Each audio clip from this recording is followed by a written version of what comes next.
August 31st, 2012, and pumpkin patch and gourd update time. Casa bananas are really vining out well, and but no flowers yet, so I don't know, I've never had success with these guys.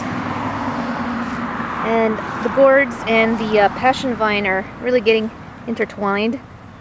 They're doing really well. It's a nice, beautiful male flower right there. Beautiful. These are hard-shelled gourds of the species Lagenaria. And Lagenaria have nocturnal white flowers, unlike most other cucurbits that have yellow flowers that are diurnal.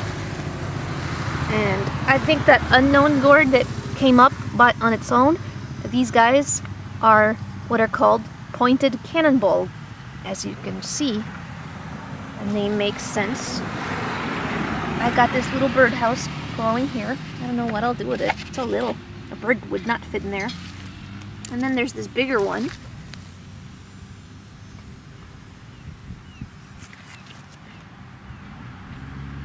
It's got a really nice shape. And I think there's another cannonball. Yeah, right here. It was hiding. See that one? And there might be another one on the other side of the fence, but I don't know where it went. There were some little ones that were forming. So that's it for about the front yard. Oh, and 2 new buckets over there that I put seeds in, but nothing's come out yet. They're seeds of, I think, dipper gourds, and I forget. I wrote them all down. Okay, I wanted to show the what's left of the Seminole pumpkins. And this is to show that, yes, pumpkins can be successfully transplanted once they're big, but since these were left on their own, not treated or anything, this is what happens. They get powdery mildew, and then melonworms get them and leave nothing but stems. The plant is still alive. I don't see how it can possibly do anything. I do want to try again with this variety, but I just don't understand how this Seminole pumpkin can be a native gourd. I mean a native pumpkin, and in the books they say it grows wild in South Florida and it's a Florida native, it'll do well. I have never had luck with it. I don't know what they're talking about. It's just really frustrating and disappointing. But let's go look at the rest of the patch. Okay, panning out now across the main pumpkin patch. And since I see this every day, to me it looks the same, but I guess I can compare it to the last video. I'll see the difference of how it's grown. And already I know some things I'm going to do differently next year. For one, I'm going to get those wooden stakes and tie down the vines once they start running out like this, because as I was worried, they can't lay down roots through the black tarp. If you pin them down, the wind won't shift them around and everything, and they'll be able to I can poke a little hole under them and then force the roots to go in the ground so they'll be better anchored. And as you see here, I am having real problems with the melonworms. I think now, I was wondering what was worse, to have melonworms or to have the squash bugs and stink bugs. Melonworms are worse because, I gotta spray again. Those are nymphs of squash bugs, but those are easy to get rid of. They're disgusting and everything. Once you spray them, they're gone. And there's the adult bug. I mean, and they'll fly away. They're pretty easy to get rid of. But the melonworms, they roll up the leaves and they make that silk, and they have these shields, and they just, you can't get rid of them when you spray it. I hate them. There's one, just really gross, all the little poops. But this plant is making some really nice male flowers. Haven't seen any. Oh, okay, there's the first female. I'm gonna have to harvest some of these male flowers and put them in the fridge because I don't trust that there'll be male flowers once the females start to open up. And I've been fertilizing once a week, not just with the fish emulsion, but these little granules here are, I think they're by Scott's, and they're 10-10-10. You can get them, they're for vegetables and flowers. It's general purpose. I know you have to have, I think it's the middle number, needs to be bigger once you start getting pumpkins, but they didn't have that at Lowe's, so sometimes it's hard to get the right stuff. That's so beautiful. I love pumpkin flowers. This plant, I don't know if it's a bush variety. It hasn't vined, but it's so thick and lush despite all the melonworm attacks on it. This is, I just saw a melon moth fly in. A white thing. These are batwing pumpkins, which are going to be cool if they make it. They'll be half dark green on the bottom and then orange on the top with batwing shapes, kind of like little waves. And the other one's called a Rockefeller, which is a small pie pumpkin. And I just wanted something that was like an 80-day variety that was fast. And I'm disappointed in the Dickinsons. They are supposed to be able to grow well here. But it's hard to tell because, again, these are all leaves that have been destroyed by melonworms. That one over there has this whole, everything has just been decimated. And then these watermelons, that's not doing very well. That's the only one that one is the only one that's growing. These guys are doing pretty good. These are moon and stars. And then these, I don't get it. These are the one too many. And last year they did excellent.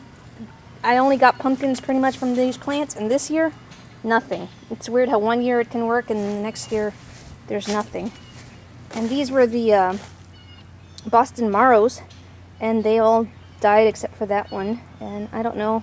The nice thing about Florida is you get lots of second chances because the season's so long. I can pull out all these dead plants and start with seeds over again. Of course, pumpkins will probably be around if I get any just in time for Christmas. But good thing that, like, that one over there has a female, and I hope that will turn into it looks pretty healthy, so hopefully it'll turn into a pumpkin. It's a Connecticut Field. And the Connecticut Fields, I'm surprised, are the ones that have done the best. I'll definitely be buying those again for next year. The Connecticut Field is the typical American jack-o'-lantern, which is nice. So I finally got the fence mostly cleared off, and I put the buckets out here. These are blue Hubbard squash. They've got their own thing, and hopefully they'll do well. And this is Boston Marrow, since the Boston Marrows over there weren't doing so well. And in those over there, we got 3 different types. We got apple gourd and I think Martin House. Yeah, I know I didn't bring my map with me. And these are a type of miniature gourd. Oh, good, the third one came up. I like to plant at least 3 in each one. And that third one just came up. I don't know what they're gonna look like. These are seeds I got out of a turkey gourd. I call it that because it's a small miniature bottle gourd that I bought as a craft thing at Michael's and made into a Thanksgiving turkey. And since the fence is all cleared now, I want them to grow up along the fence. Okay, well, wrapping it up here. Oh, I love this. This one is doing so well. I hope this will produce pumpkins for me.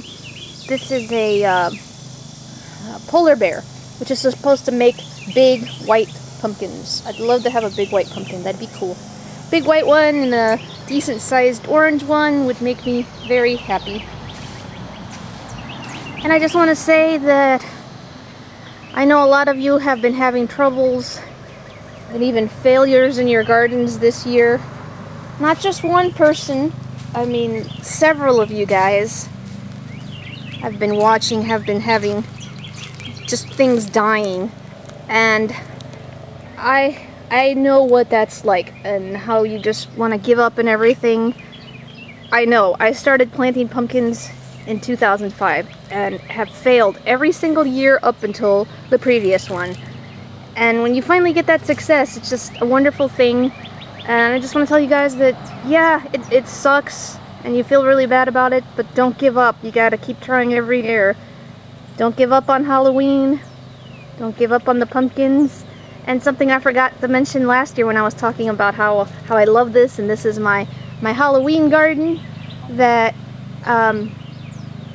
for me, it's funny, I think of that Halloween was made for celebrating pumpkins, not the other way around. The pumpkins weren't there for celebrating Halloween. To me, Halloween's about pumpkins all the way. Jack-o'-lanterns and normal pumpkins and gourds. And hey, sometimes, you know, a witch will appear, or a black cat, or a Frankenstein, and that's cool, they can join. But to me, it's all about the pumpkins. Alright, so happy Halloween garden, everybody. Good luck with your plants. Des, signing off.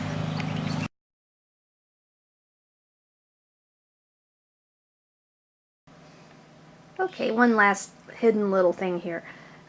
If you remember in the previous video, I said I was starting to collect the Department 56 houses and everything. This is my first Halloween one. This is called Grimsly Manor.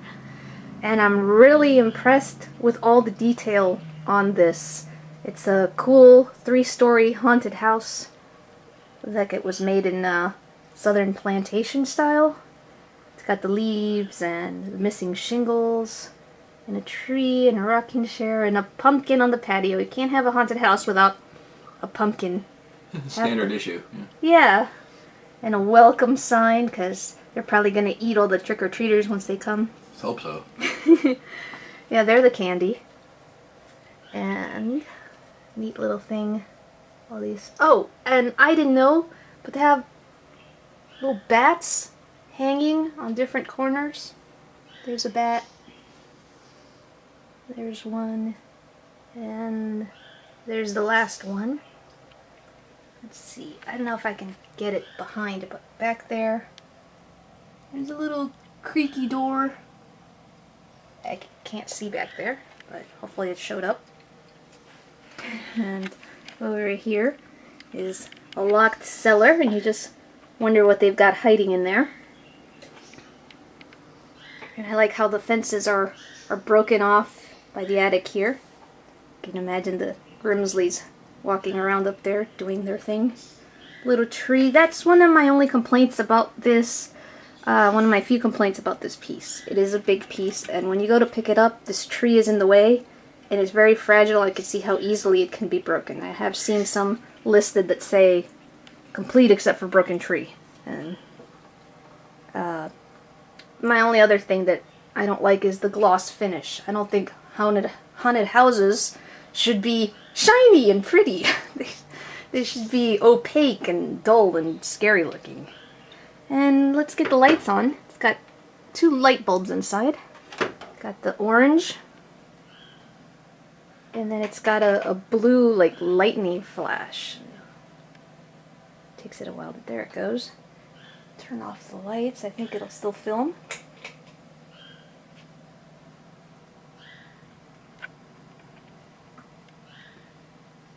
And it does have sound effects like a clown laughing and creaky sounds and people screaming, but I'm not going to leave that on because it's actually rather annoying. So I'm just happy when the lights are on it. We turn it on at night. It's pretty cool. Alright, signing off. Bye-bye.